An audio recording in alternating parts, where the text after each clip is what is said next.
cease and desist, an adjective that is defined as detonating a legally enforceable order from a court or government agency directing someone to stop engaging in a particular activity. Although cease and desist letters are never easy to deal with on certain occasions, some to regard may find it to be just a little extraneous in the most ruthless way as possible, and some of it just be very, very confusing. As for the specifics of today's video, I'm going to be talking about a certain Smash Bros. Event of one particular major Smash tournament that we're going to announce, but cancel it due to a cease and desist from the corporation of Nintendo, and why it became very problematic for Smash Bros. Players to get very angry about, and the repercussions that Nintendo received while implementing the cease and desist from this Smash tournament. Here is that story.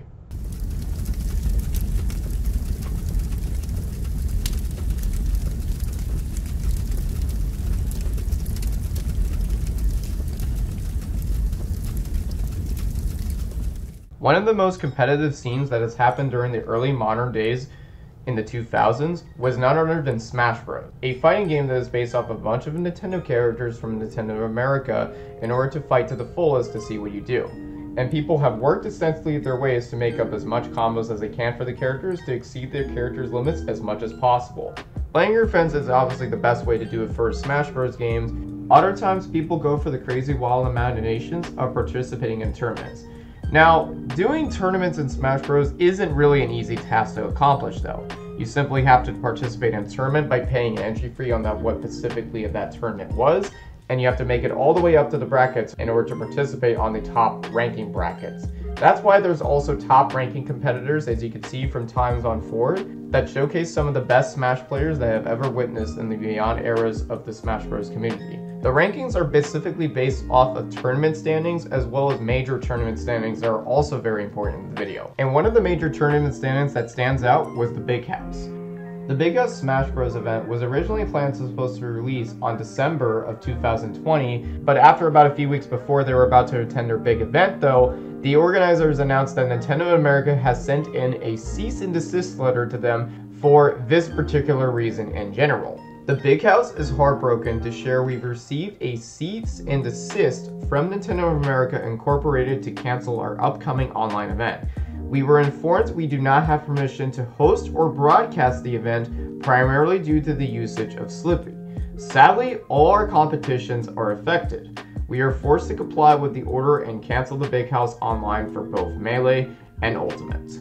Now, if you don't know about the use of Slippy though, it's basically a program that is used to download the features to actually play Smash Bros. Online, an alternative that they use to actually play Smash Bros. With other players due to the time that the pandemic was around during that time. And no, I am not talking about that annoying Slippy Toad from Star Fox 64 that provided the worst actor for that game in particular. Now, after the organizers did end up canceling the event though, many of the Smash Bros. Community members have negatively criticized Nintendo for not allowing any sort of Slippy being used, despite being the only use of its competitive nature, and there's no other way to actually play Melee online at this very time. Now for the next part, we're going to be talking about the aftermath of what really happened and all went down. The hashtag Free Melee was starting to trend on Twitter as many of the members of the community were expressing their disappointment towards Nintendo. One of Twitch's biggest streamers goes by the name of Ludwig, that he would be hosting his own Smash Bros. Event called the Ludwig Agren Championship Series Free, with a 10,000 prize going to the charity of the choice by the event's winner of the Smash Bros. Event. And by over about a few days later, on November 24th, the community combined total has raised over against $42,000 in donations, with supporters of the movement going in with the hashtag Free Melee event. Although a lot of the support from the Smash Bros. Community wanted to express their freedom of how much they enjoyed Melee entirely, but still, some to the Smash Bros. Movement has continued to still spread for a couple of days beyond forward after a few days when the announcement post. On November 24th, an anonymous source that were claiming to be part of the Informed Smash Insider was publishing a tweet longer that explains about Nintendo's history of harming the competitive of the Smash Bros. Community scene. Although I will not be covering the entirety of the tweet longer being posted by the so claimed, quote, the Informed Smash Insider, as claimed from the anonymous Smasher on Twitter, they actually did express some very concerns and regarding about Nintendo's actions and what they really took down from. The TwitLonger did explain about how Nintendo has shut down many attempts over the years as a former competitive league from various entities like the HTC, Red Bull, Twitch, and so on. While the TwitLonger also did explain about other ones like Nintendo also forcing down Project M to be dropped down for events, promising for opportunities to be returned as they wanted to revive the brawl scene even further.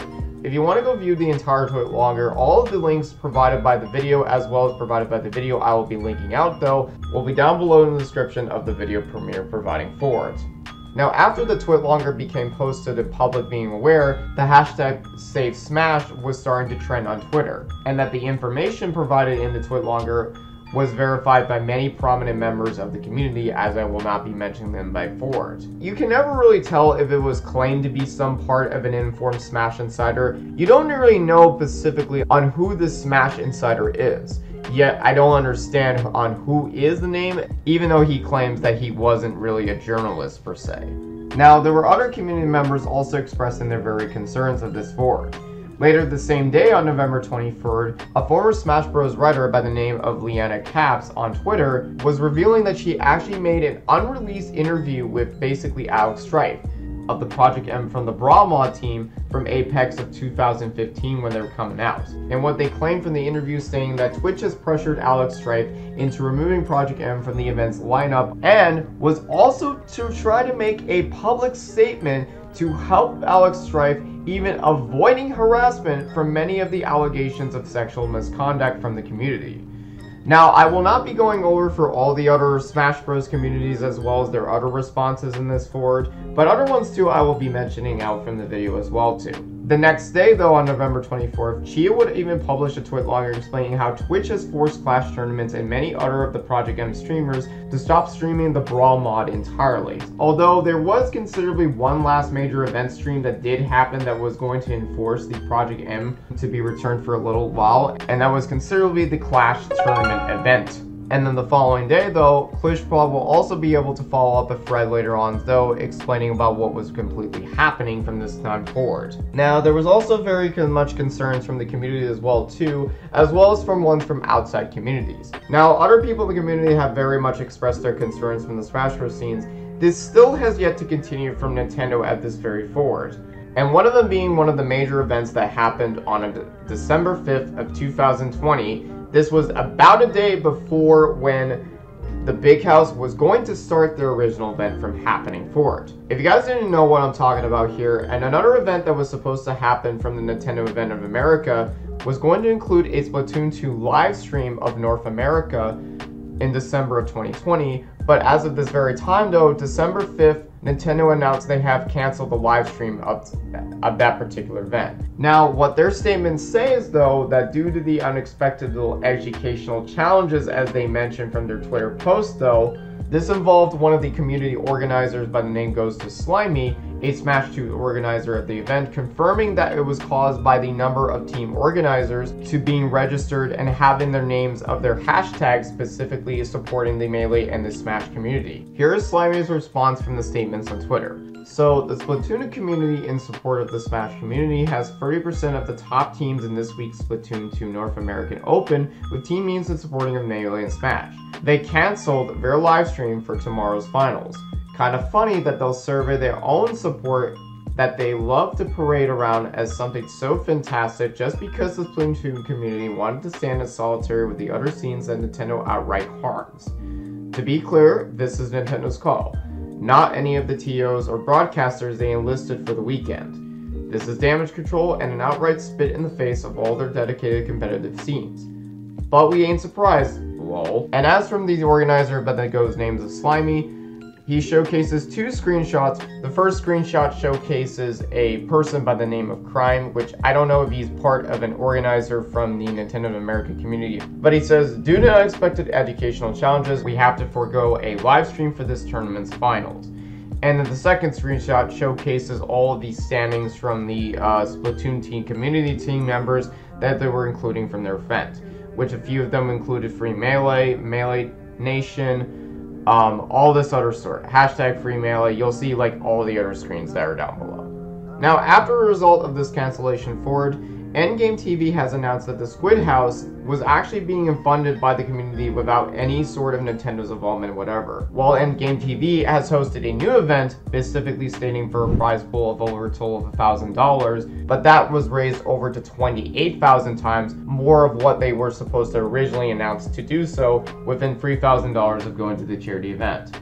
And this really resulted from one of having the largest of communities of Splatoon 2 at this very time, for thus a community that they provided since Nintendo has taken down Big House's event from this forward. Now, there isn't really much of a reason I could really try to really think of that would make it so much of a better reason, but honestly, cease and desists are very hard to process through when it comes to a lot of occasions, especially with companies like this. And now, because pretty soon that a lot of them are going to rise up from butter YouTubers as well too, it's not an easy one to deal with, especially too. I don't really have my thoughts going over too much though, because again, I'm not really organized into Smash Bros. Or Splatoon 2 entirely.